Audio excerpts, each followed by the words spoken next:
সালমান শাহ ২৯ বছর ধরে যার মৃত্যুর রহস্য রয়েছে, তার মৃত্যুর ঘটনায় করা মামলা এ পর্যন্ত তদন্ত করেছে পুলিশের ৪টি সংস্থা। তাদের সবাই ঘটনাটিকে অপমৃত্যু বলে প্রতিবেদন করে। তবে সবশেষে ২১ অক্টোবর আদালতের নির্দেশ, রমনা থানায় মামলা করেন সালমান শাহর মামা। মামলায় আসামি সালমানের সাবেক স্ত্রী সামিরা হক, সামিরার পরকীয়া প্রেমিক খলনায়ক মোহাম্মদ আশরাফুল হক ওরফে ডন, সামিরার মা লুসি সহ ১১ জন। সালমান শাহ মরদেহ রক্তের দাগ দেখার অভিযোগ করেন তার মা নীলা চৌধুরী। এমনকি মর্গে নেওয়ার সময়ও নাকি সালমান শাহ জীবিত ছিলেন সেই দাবিও করেছেন নীলা।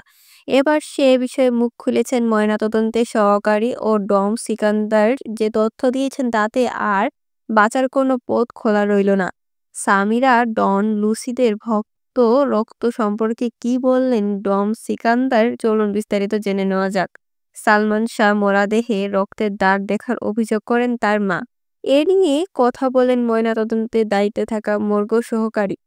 ঢাকা মেডিকেল কলেজ হাসপাতাল মর্গ সহকারী মোহাম্মদ সেকেন্দার বলেন, এই সময় গলায় যে দাগ ছিল সেগুলো নোট করা হয়। পুরো বডির সিমটম নোট করার পর নিখুঁতভাবে ডাক্তার ময়নাতদন্ত করেছেন।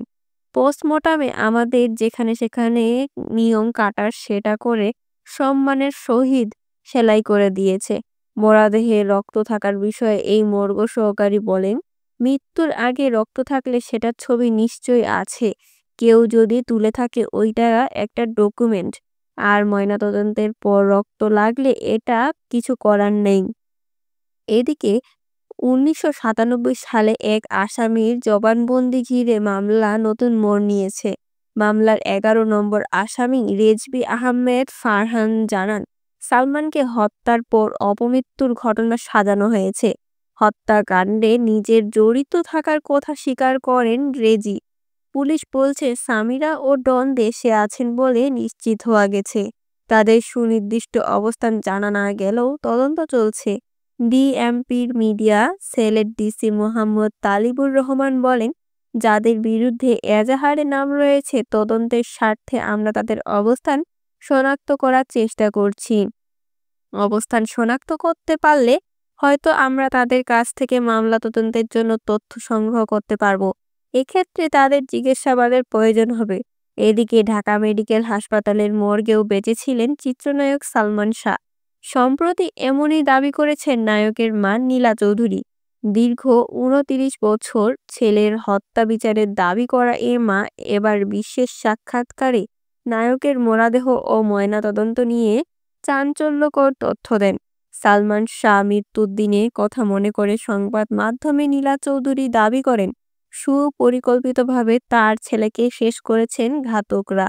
ছেলের মৃত্যুর খবর পেয়ে যখন ওই ফ্লাইটে ছুটে যান দেখেন অন্য দিনের চেয়েও বেশি পরিপাটি ছিল। ওই দিনে ফ্লাইট এটা কিভাবে সম্ভব প্রশ্ন ছড়েন সালমানের মা। আলাপচারিতার এক পর্যায়ে নীলা চৌধুরী বলেন, ইমনের ফ্ল্যাটের এক দালানে আজিজ ভাইয়ের একাধিক ফ্ল্যাট ছিল। ছেলের নিথর দেহ যখন হাসপাতালে দ্রুত নেওয়ার চেষ্টা করি তখন আজিজ ভাইয়ের ফ্ল্যাটের রীতা, ইয়াসমিন নামে দুজন আমার পথ আগলে দাঁড়ায়।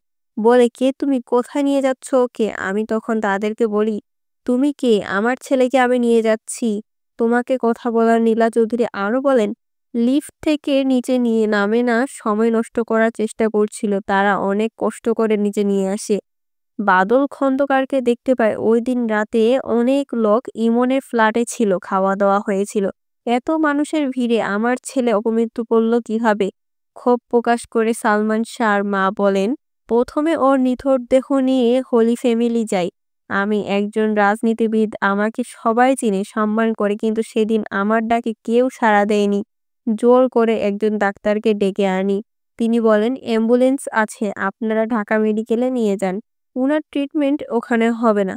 এরপর অভিনেতার মা বলেন, ঢাকা মেডিকেল যখন যায় তখন ইয়েমেনের কোনো কিছু পরীক্ষা না করেই বলা হলো মারা গেছে। ময়নাতদন্ত করার আগে ইসিজি করতে হয়, এক্স-রে করতে হয়, কিছুই এরা করেনি। মর্গের এক সালমান ভক্ত ওর নিথর দেহ দেখে বলে, সালমান তো মরে নাই। তখন ওকে ওরা বলে, তাড়াতাড়ি সেলাই কর, তা না হলে তোর আমার মৃত্যু এভাবেই হবে। চিকিৎসকদের উদ্দেশ্যে তিনি বলেন, আমি চিকিৎসকদের কাছে জানতে চাই, আমার ছেলেকে যখন কাঠের বাক্সে তুললো তখন আমি তো অনেক দূরে। আমাকে ওকে ধরতে দেওয়া হয়নি, কিন্তু আমি দেখেছি সাদা কাপড়ের মধ্যে লাল রক্ত। এটা কেন? মৃত কারো রক্ত কি লাল হয়? কেন পালস চেক না করেই বলা হলো সালমান মারা গেছে? আমার তাই এখনো মনে হচ্ছে মর্গেও বেঁচে ছিল আমার ছেলেটা। ১৯৯৬ সালে ৬ সেপ্টেম্বর রাজধানীর নিউ ইস্কাটন রোডের ইস্কাটন প্লাজার একটি ফ্ল্যাটে মারা যান ঢালিউডের স্বপ্নের নায়ক খাত সালমান শাহ। তার মৃত্যুকে স্ত্রী সামিরা হক আত্মহত্যা দাবি করলেও নায়কের বাবা-মা ও পুরো পরিবারের দাবি এটি সুপরিকল্পিত হত্যাকাণ্ড। এদিকে প্রত্যক্ষ চিত্রনায়ক সালমান শাহ মরার আগে দায়ের করা হয় মামলায় তার স্ত্রী সামিরা হকের মা লতিফা হক লিও ওরফে লুসির দেশ থেকে নিষেধাজ্ঞা আদেশ দিয়েছেন। ঢাকার একটি আদালত লুসির মামলার এজাহার নামীয় ৩ নম্বর আসামি।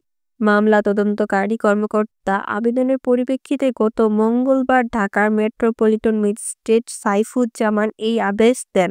এর আগে ২৯ অক্টোবর সালমান শাহর স্ত্রী সামিরা হক ও খলনায়ক আশরাফুল হক ডনের দেশত্যাগী নিষেধাজ্ঞার আদেশ দেন ঢাকার মেট্রোপলিটন ম্যাজিস্ট্রেট সাইফুজ্জামান।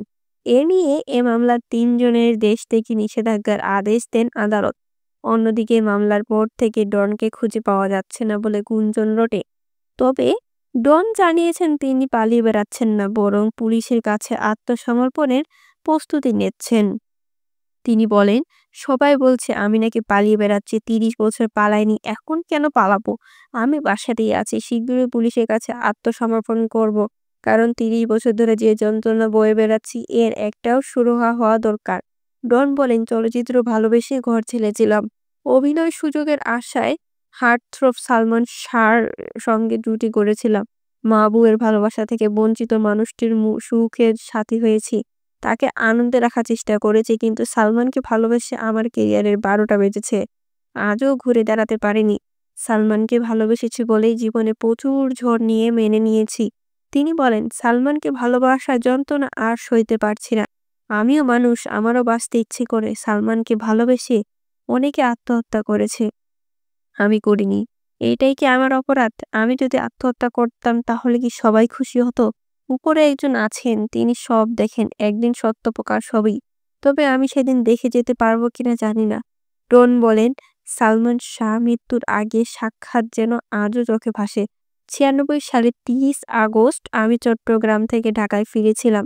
সালমান আমাকে বলেছিল পরিচালক শিবলি সাদিক ভাইকে জানাতে যে সে ৩ সেপ্টেম্বর আনন্দ অশ্রু সিনেমার শুটিংয়ে অংশ নেবে। আমি খবরটা পৌঁছে দিয়েছিলাম। ভাবলাম ২ দিনের জন্য বগুড়ায় ঘুরে আসি, কিন্তু বাস ধর্মঘটের কারণে ফিরতে পারিনি। ৬ সেপ্টেম্বর ঝড়ের মতো খবর আসে সালমান শাহ আর নেই।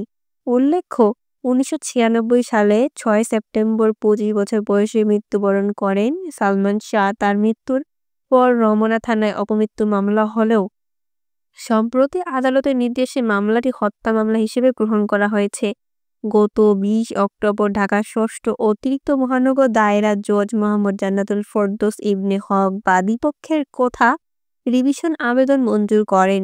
এরপর ২১ অক্টোবর সালমান শাহর মামা আলমগীর কুমকুম রমনা থানায় মামলা দায়ের করেন। সেখানে সালমানের স্ত্রী সামিরা হক সহ ২৯ জনকে আসামি করা হয়। সুপ্রিয় দর্শক, সামিরার দাবি আর ডমের দেওয়া তথ্য মতে পোস্টমর্টমের পূর্বে জীবিত ছিল সালমান শাহ। আপনি কি চান এখনই সামিরা লুসি যেন গ্রেফতার করে রিমান্ড নিয়ে সঠিক তথ্য বের করা হোক? কমেন্ট বক্সে ইয়েস নো লিখে জানিয়ে দিন আপনাদের মতামত। ভিডিও ভালো লাগলে লাইক দিন, সাবস্ক্রাইব করুন আর অবশ্যই শেয়ার করবেন। ধন্যবাদ।